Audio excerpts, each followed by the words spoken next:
Hello and welcome back to the Agenda podcast here on the Blood Red channel. I'm your host, Edward Kay, and I'm joined today by Keifer MacDonald, and we're going to be taking a look at all things Merseyside derby, what with the Anfield leg coming up tomorrow.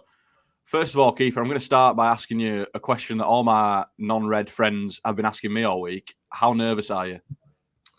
Yeah, I mean, it's I don't think anyone looks forward to derbies at the best of times. Liverpool could be flying as they have done in recent years, and even given Everton's kind of torrid record at Anfield, you still kind of there's always that bit inside you that feels that it might be their year or they're due one or something like that. But especially when Liverpool now performing in the manner they have over the past 5-6 months, it just kind of cranks those nerves up a bit. So yeah, very nervous, but I think it's nice that we've actually had a weekend off from the game. I think it's building up quite nicely to hopefully it'll be a decent game on Monday night, and hopefully Liverpool can get the job done.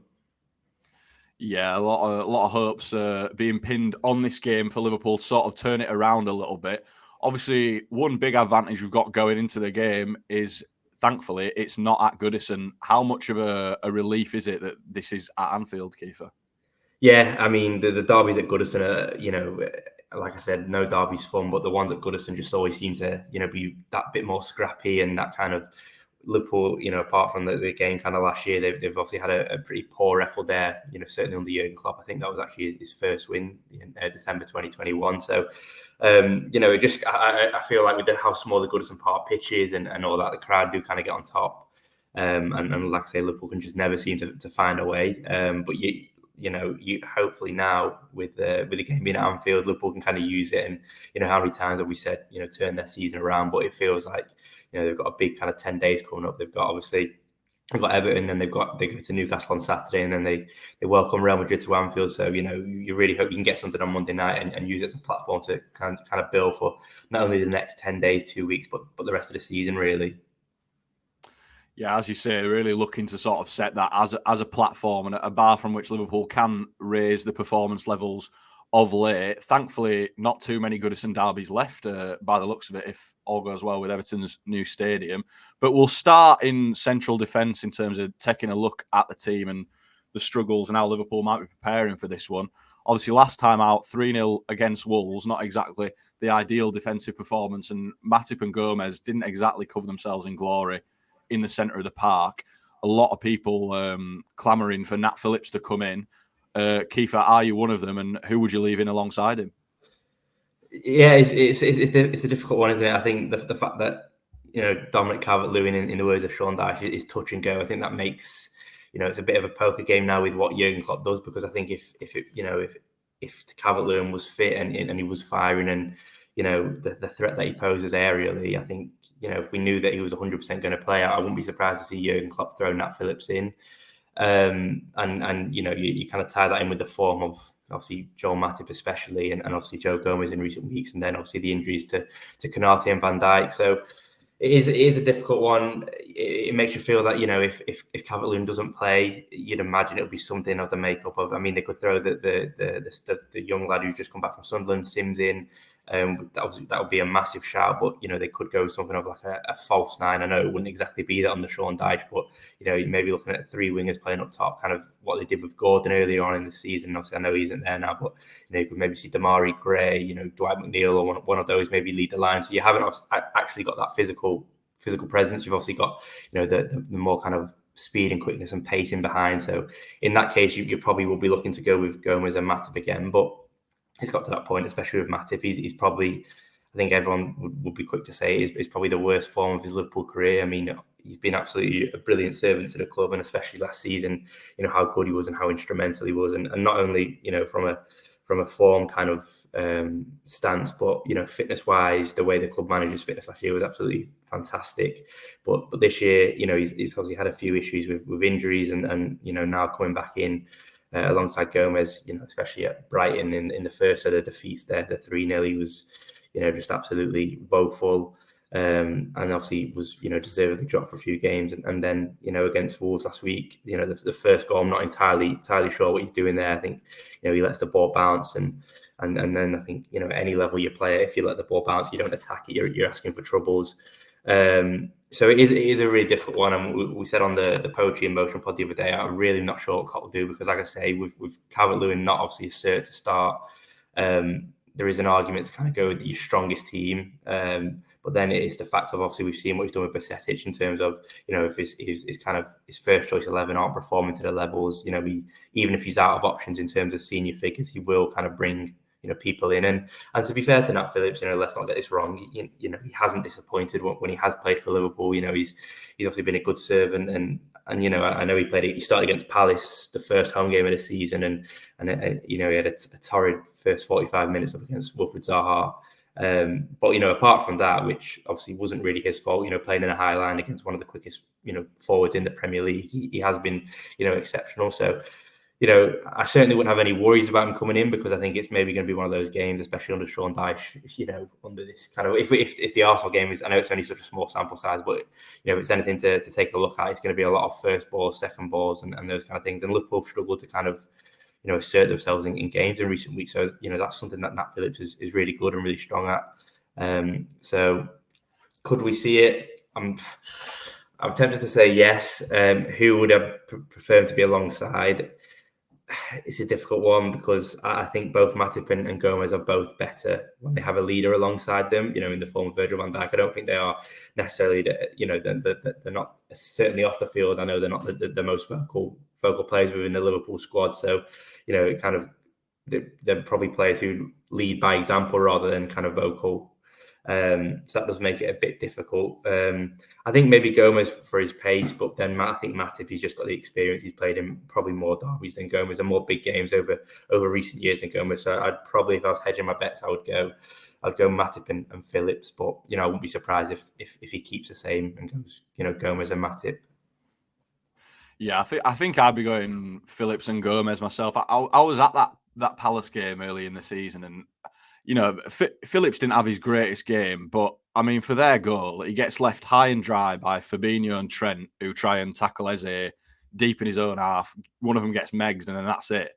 And there were a couple times in that game he got hung out to dry a little bit by Trent. Obviously, that was dead early in the season when Trent was having a lot of defensive issues. But you mentioned Fabinho and Bajcetic there, and we're going to move into that number 6 role. Obviously, Fabinho been struggling all season. Bajcetic has come in and done a really good job. Based on recent form, it probably has to be Bajcetic in that number 6 role. But with it being a Merseyside derby, do you think a game of this magnitude needs the experience that Fabinho would bring in the centre? It's difficult, isn't it? Because with it being such a big game, like you say, do you revert to your kind of tried and trusted Fabinho and just hope that he, the occasion and kind of the performance levels of those around him will kind of lift him, and you may be looking to use that as a springboard for the rest of the season and maybe find a bit of confidence in himself. But then I think it goes the other way. If he doesn't perform, he's again, if he's kind of hung out to dry and obviously not going through the best kind of patch of his Liverpool career, then his confidence is probably going to be shot. And you've got a big game against Newcastle where which, as we were saying just before we went live, is a massive game in terms of Liverpool and the top 4 kind of aspirations, and then Real Madrid. And given the kind of, I think Bajcetic just started the last 4 or 5 games. So you're looking at an 18-year-old lad starting 7 or 8, first team games in a row, which is a huge ask. So you think Fabinho is going to have to play one of the next 3. So, it's, do you play him against the European champions? Do you play him against Newcastle United?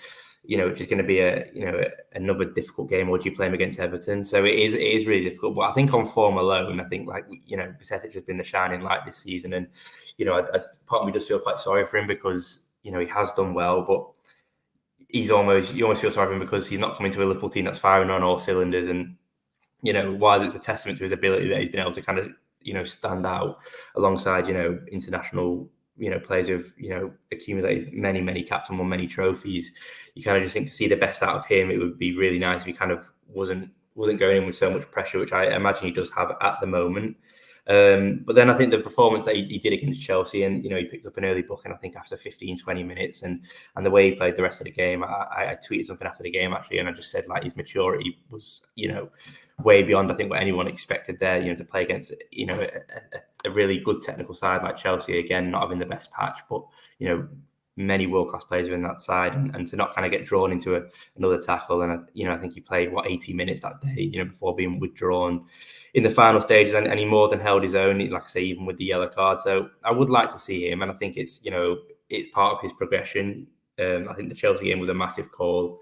Obviously, we've seen him in the Champions League, and now a Merseyside derby. While Everton on paper, is it's if they were, I always say, if you take away the badge and the name, and they were coming to Anfield, you'd expect nothing more than 3 points. I think the occasion, that kind of animosity, and just what derbies are like. Kind of, you get dragged to their level, and how scrappy they are. I just think that's maybe the next test for him. Can he go and keep his head in that? Can he hold his own against, which, as I say, in a Sean Dyche side is a really physical team. So I would like to see Bajcetic, but then part of me just thinks of, with the games coming up, thick and fast in the next kind of couple of weeks, Fabinho is going to have to come back, sometime. So I think it wouldn't surprise me if he maybe does Fabinho against Everton, does Bajcetic at Newcastle, and then Real Madrid. He does Fabinho again, but I'm sure we'll see. And if it is Bajcetic, then it's more than deserved. And I don't think Fabinho can have any qualms really about if he's on the bench again. Yeah, I completely agree. I don't think maturity has been an issue yet for Bajcetic at all. He seems wise beyond his years in that midfield. And he's done well really with his youth. Obviously, Harvey Elliott has played a lot of games in this team as well. He's become something of a lightning rod for criticism because of his youth and because he's not really standing out as much. But I think Bajcetic has done very well, obviously, to not be sort of getting overly criticised in a Liverpool team that's not performing very well. But we'll move on to Thiago. Jurgen Klopp saying he's got a hip flexor problem, so it's looking unlikely he'll probably even make the squad. But given the kind of game it is, and obviously, he got injured by a horrible tackle from Richarlison in his first derby. You can't imagine Jurgen Klopp's going to be risking him, can you? No, and again, it kind of goes back to the point I made, just with the fixtures coming up. I think, as much as Liverpool do need to start putting points on the board in the Premier League, I think, if we're realistically speaking here, and, to the kind of listeners, it might sound mad, but at this moment in time, you'd probably say, or you'd say there's probably an even chance of Liverpool winning the Champions League, than there is getting top 4 kind of thing. I don't think anyone would be surprised if Liverpool won a 7th European Cup in May, obviously, given the kind of history in the competition and kind of, Liverpool's kind of siege mentality, under Jurgen Klopp in knockout competitions. So that Real Madrid game, it feels like the season does, especially that first leg at Anfield, it feels like the season kind of does hang on that to an extent. So again, looking at the bigger picture, I would be surprised. Obviously, that's a difficult thing with kind of Monday games when you have a press conference on the Friday. There's still obviously 2 days of training to go. So, there is every chance he could be involved. But I think, considering he didn't train on Thursday and he kind of did his own regime, I'd be very surprised, even if he trained, Friday afternoon, Saturday and Sunday, I'd be very surprised to see him start. So you're probably looking at, it sounds like from Klopp's press conference and kind of his staunch defence of Henderson, it sounds like he'll come back in. Even again, hasn't been in the best of form recently, but you'd probably expect him and Naby Keita to make up the midfield, I think. Yeah, I agree. I think it probably will be Bajcetic, Henderson and Keita would probably be the midfield I'd be going for. But in terms of the front three, obviously, we've not really got an informed player in the front three at the moment. You're always looking to Mo Salah, but he's out of it a bit at the moment. Gakpo's not exactly hit the ground running, and Núñez hasn't really been the chance magnet that he had been in early weeks of late.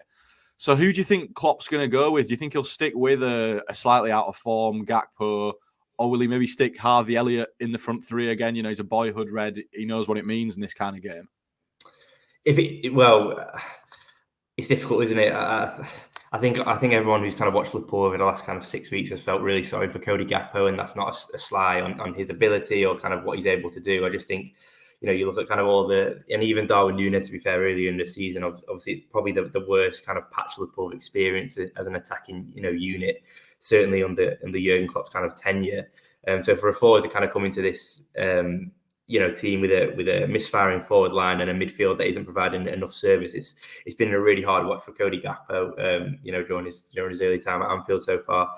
So kind of with that in mind, and obviously, coupled with the struggles of Mo Salah, I would like to see Harvey Elliott go back into the front three on the right. I would put Darwin Núñez on the left, and I'd put Mo Salah down the middle. And the reasons for that is, I think while the jury is still out on kind of where Elliott is as a long-term kind of fixture of this Liverpool squad, I just think, he's so direct and explosive, and he can drop into kind of help out as an extra body in midfield, and that's been, really useful. And, he was good against Wolves, I thought, in the cup when he came back in. I don't think he played prior to that since Brentford. And, as you said, he was kind of a lightning rod for criticism. And Salah, obviously, as you touched on then, he hasn't been the man for the moments this season. Obviously, he gets the goal against City, and obviously the hat-trick at Rangers. But apart from that, by his standards, it's been a poor season. And I do think part of that is a transition. I think, he's not the most. I actually wrote something the other day saying that he isn't the most Salah that, came to the Premier League 4, 5, 6 years ago. He isn't this winger that can, get the ball on the touchline and explode into the box, going past 2 or 3 players. And I think there's a tweak that's needed on Liverpool's behalf. It's kind of, maybe if that's similar to kind of what Sadio Mane did last year, and Salah has obviously played there this season in a 2 with Núñez, and I think when he gets the hat-trick at Rangers in October, he comes on in I think it's a 4-4-2 he played that day. So his best form of this season has come when he's played between the width of the box and the width of the goal, and I think that's a really important, because he is Liverpool's best finisher. At the moment he's Liverpool's man for the big occasion. And you feel like if Salah's clicking and on song and on tune, it feels like he kind of gets the best out of everyone around him, because he's just such a majestic footballer. So I think that is really key to Liverpool, getting something tomorrow night. And then you kind of couple that with Darwin Núñez and kind of his ability and kind of efforts to run off the ball and running behind and kind of just be a menace. I think it's a front three that offers something different. As I said, with Gakpo, it's been difficult because he played as on the left, didn't he, for much of his time at PSV, and I know he played kind of off the striker for Holland. And I think Liverpool now kind of see him as this kind of long-term, Roberto Firmino replacement, which is, a really big, difficult ask. Especially to kind of come in and do that role midway through the season, as I said, with a misfiring team. So I would just kind of maybe like to see him taking out the firing line for a couple of weeks or a couple of games. As I say, it's a big couple of games coming up now, and I just feel like, with Jota coming back, maybe there isn't, I'd be surprised to see Jota even appear on Monday, but even just to see him on the bench would be huge. And it kind of just gives, players like Gakpo maybe time to kind of step away from the limelight. And that's obviously hopefully going to benefit them long term, because, all eyes are on them, as we've seen with Elliott, when he's kind of had the criticism, Klopp's taken him out, and he came back in against Wolves and got that wonder goal, didn't he? And he's looked better since. So that's the front three I'd go for. But whether Klopp does go for that, I'm not too sure. Yeah, it'll be interesting to see what he does go for. But whatever combination he picks, they definitely need to get firing soon and get gelling together a bit better. Hopefully, Mohamed Salah, who knows, maybe he's got another Puskas winning effort for us. I'm still not sure how that won a Puskas award, by the way, but we'll gloss over that. But that's all we've got time for on the agenda today. So, Keifer, thanks for joining me, and we'll catch you next time.